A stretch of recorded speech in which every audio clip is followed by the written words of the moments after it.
Hey Ayurveda Everyday with Talia. This is Talia, and I hope that this works. I'm having some technical difficulties this morning, but I think I'm good. I think I'm good. Let's just hope. So I just got home a few days ago from the most amazing trip.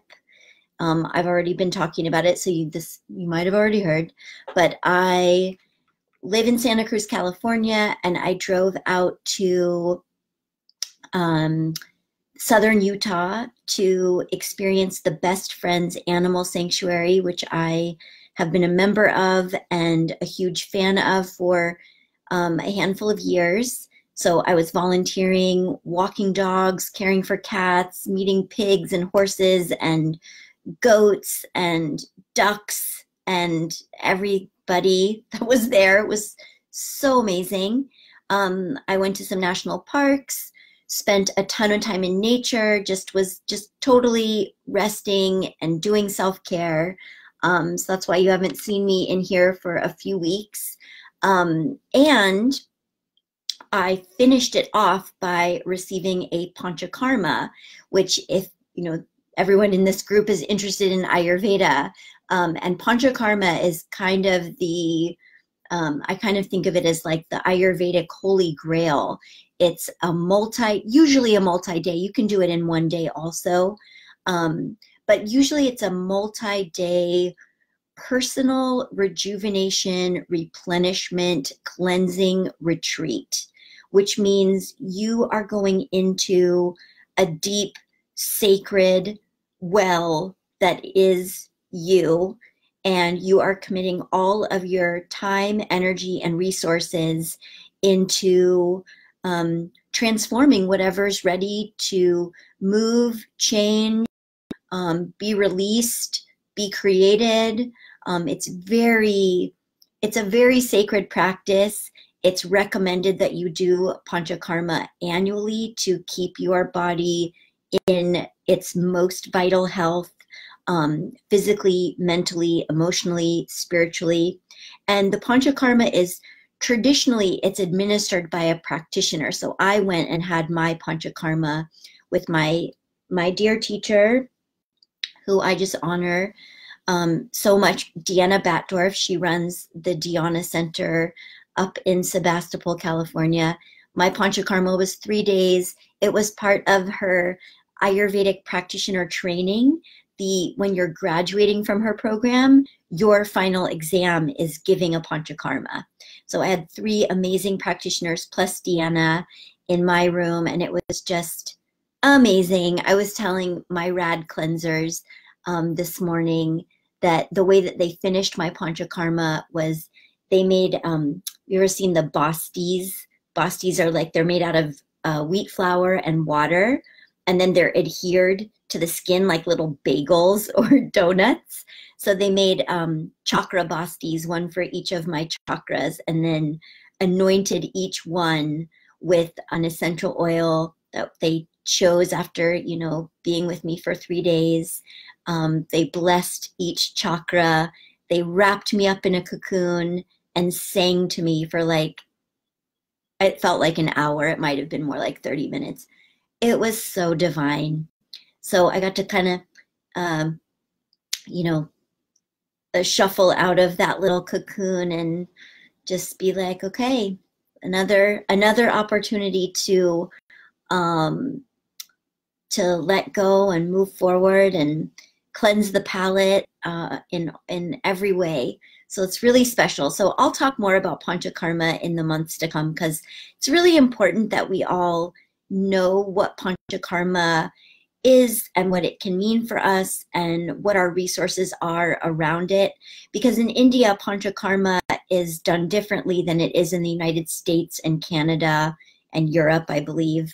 I don't know if I've ever gotten a panchakarma in Europe, but I'm pretty sure it's done similarly to how we do it here in the US. But in the meantime, I got this question before I left on my vacation, and I never got a chance to answer it. And I want to, because this is a pretty big question. So here it is. Is it ever recommended to ingest essential oils? I've heard conflicting advice both ways.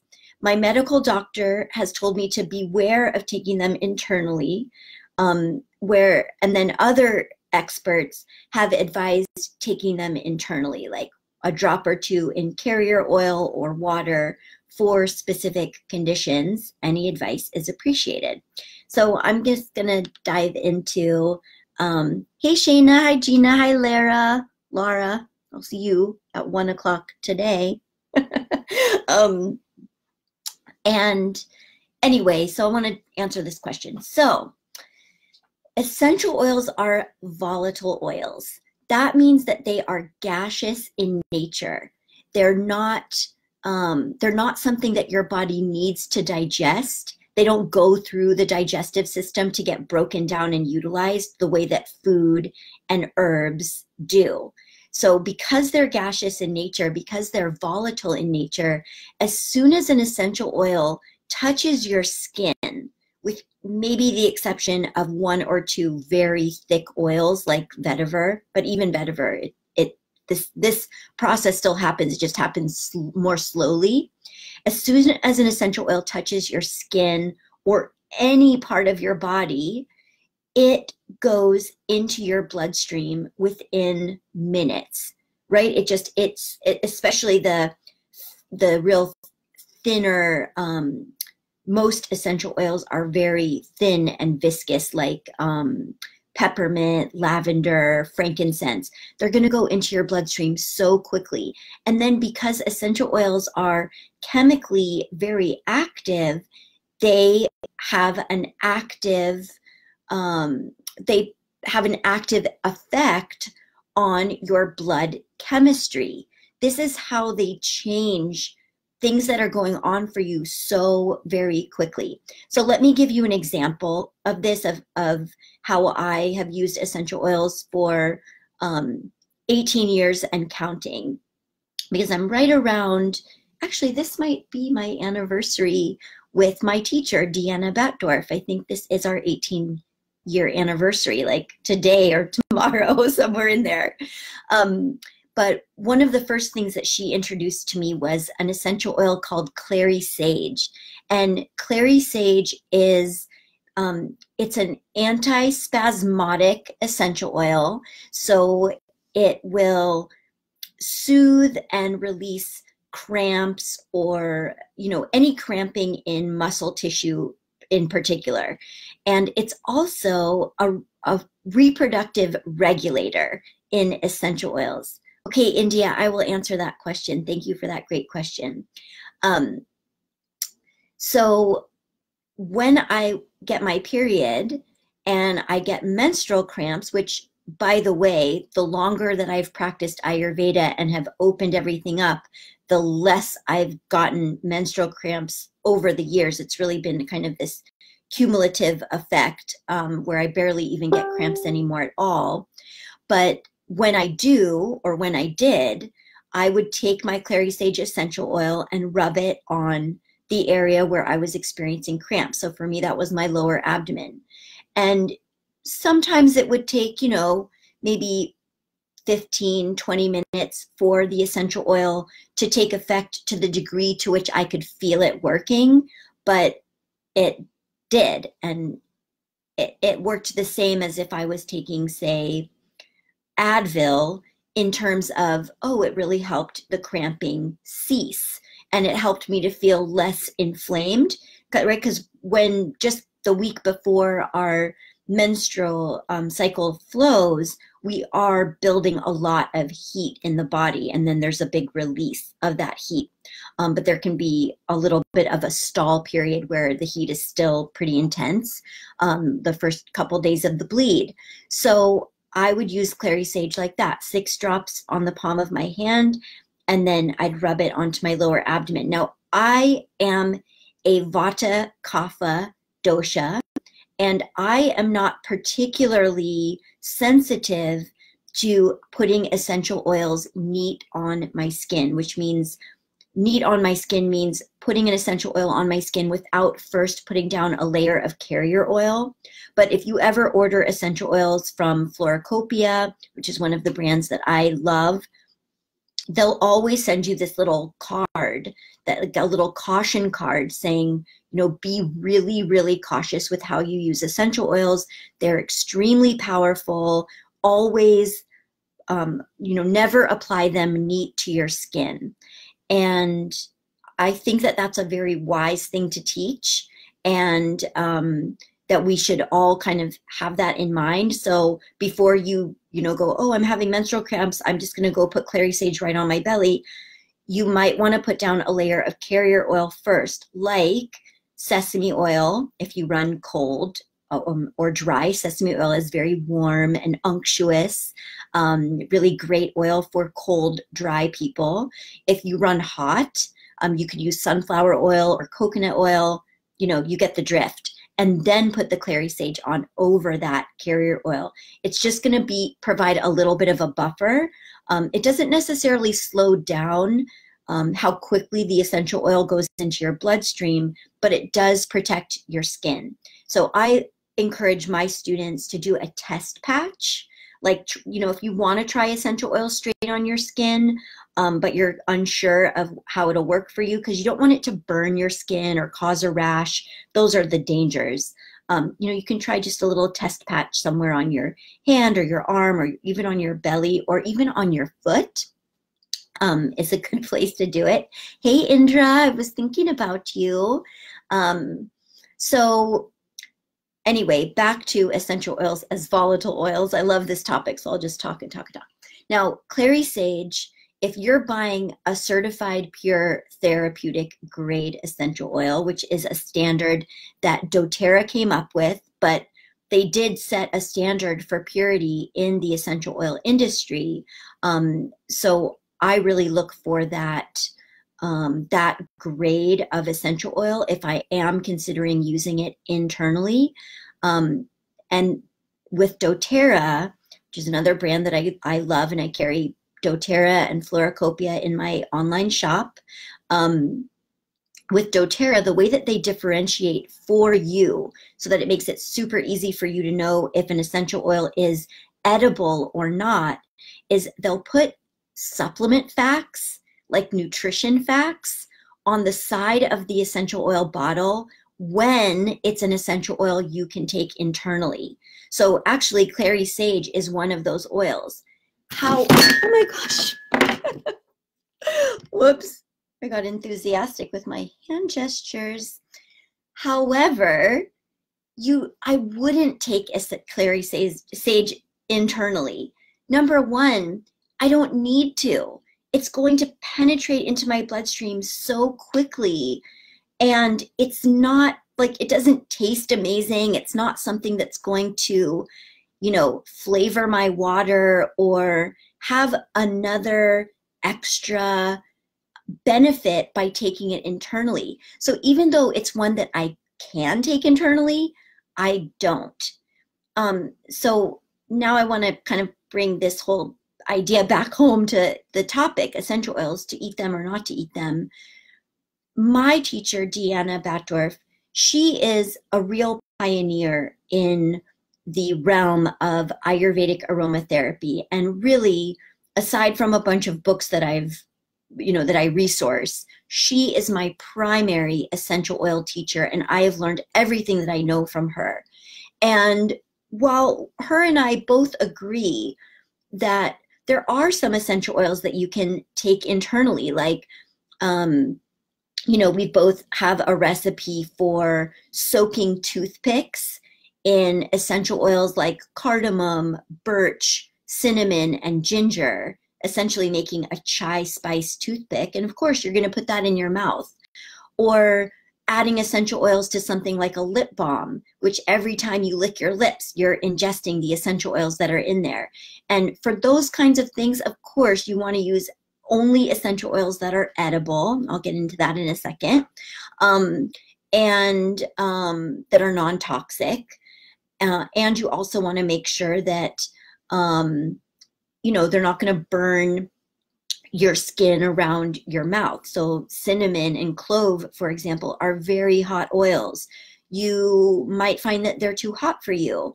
And so you wouldn't want to put them in a toothpick or a lip balm. Is everyone catching my drift? I know I'm being clear, but I'm just kind of, I like to check in. Okay. So, so that being said, while there is a place for essential oils in the edibles world, her and I are not huge fans of using essential oils in water on the daily. Now, I've gone to several doTERRA conventions, and their primary essential oil educator his name is Dr. Hill. And I've seen him do a couple of presentations about the mucosal membrane of the digestive tract, and how even though essential oils are very stimulating and penetrating and active, like we should all be really thinking of essential oils as very, very active, what's that word? Vehicles for delivering plant medicine. So they are going to, wake things up, which is why you don't always want to take essential oils right before bed. But he's shown some science from the stage where he was explaining how the essential oils do not break down the mucosal membrane that lines the entire digestive tract. My teacher is a little bit more like, I don't know, over time, if you're doing it over and over again, and if you're using essential oils that maybe you don't know enough about, and you're using them because somebody mentioned them, and so it sounds like a good idea. For example, lemon essential oil in water is so drying, like so astringent. In fact, neither Deanna nor I almost ever put lemon essential oil into any blend that we would then apply to the body in any form. We mostly will put it into things like, like a natural ant repellent that you would use around the home, or for cleaning the home, versus actually putting it into your body, whether it's ingesting it or taking it in through the dermal layer, the skin layer, in an essential oil formula or an oil blend like an abhyanga.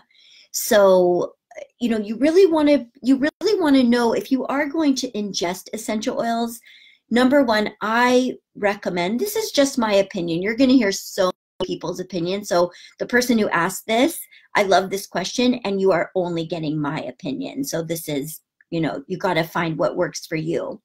But I think if you know an essential oil is really, really valuable for you, then use it, and use it for as long as it holds its value for the reason you're using it for.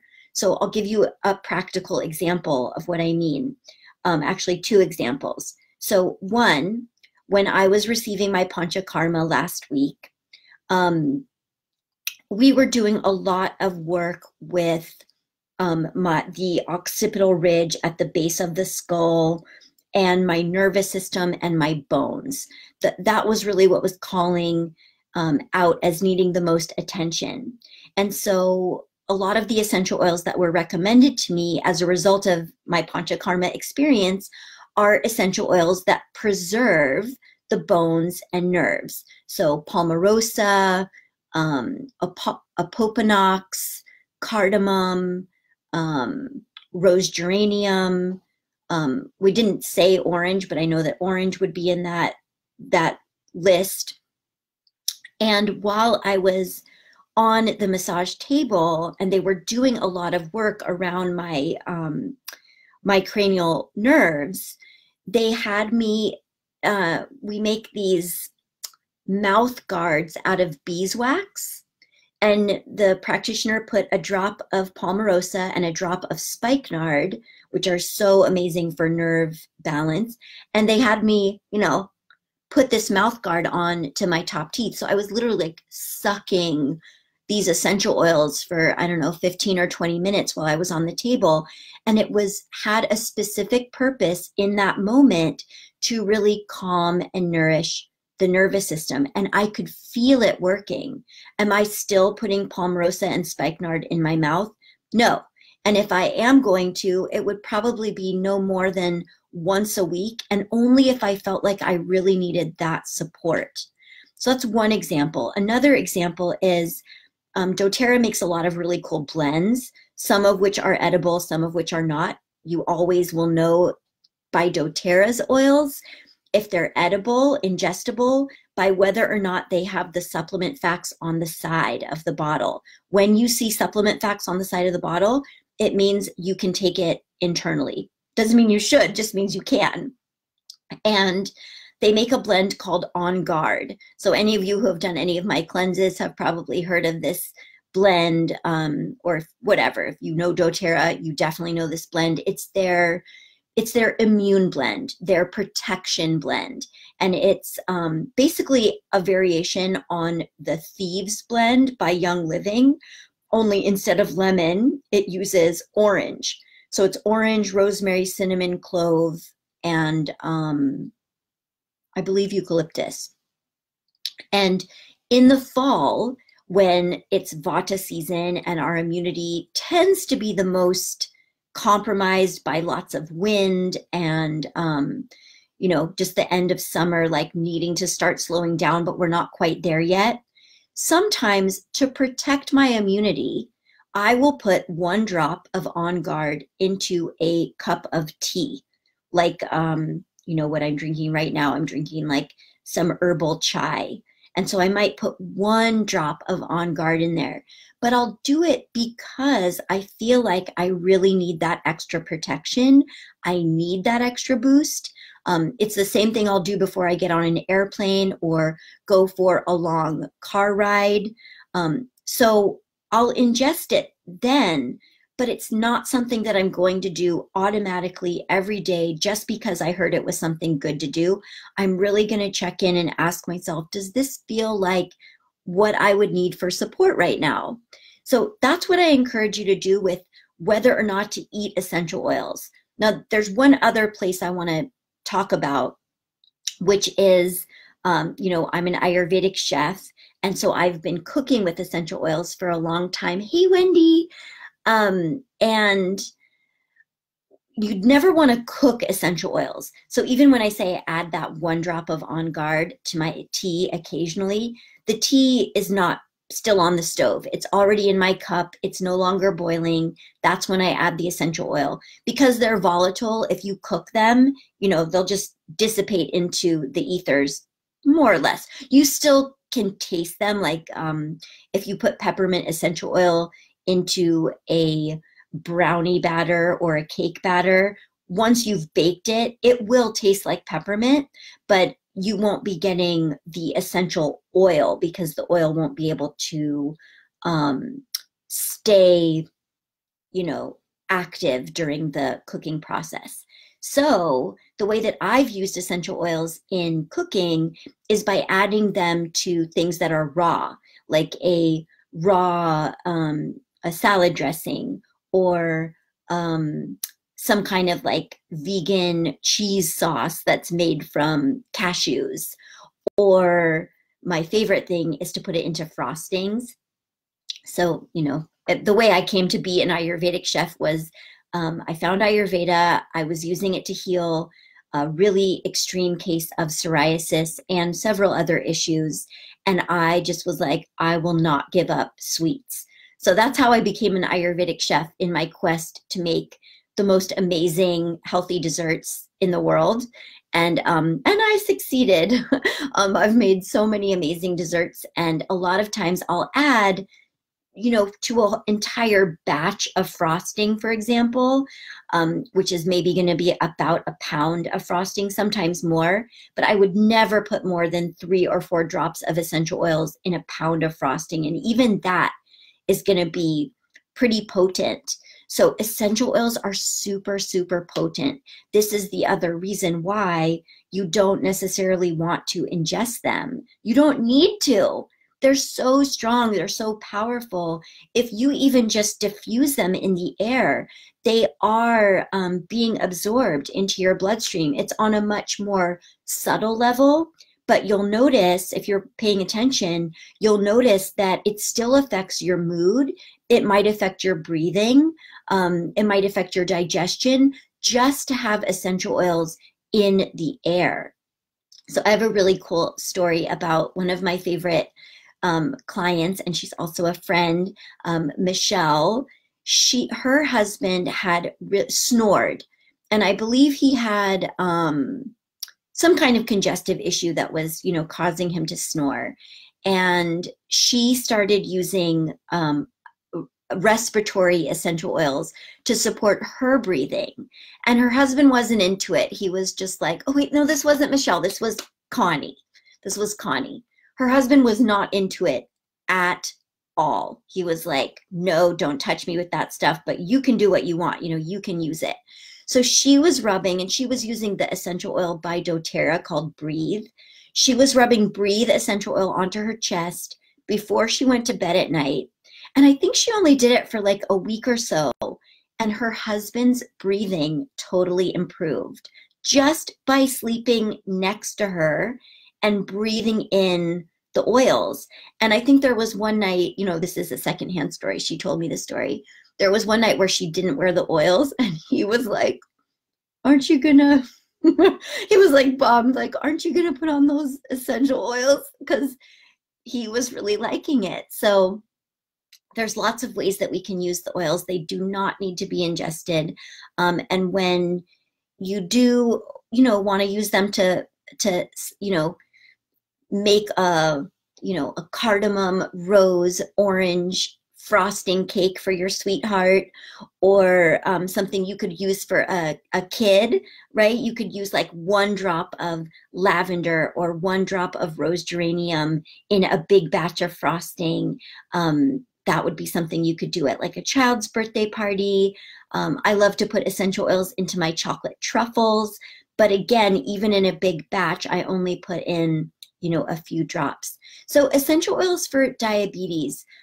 So diabetes is a blood sugar, a blood disease, a blood issue, and it's typically in Ayurveda thought of as a kapha issue.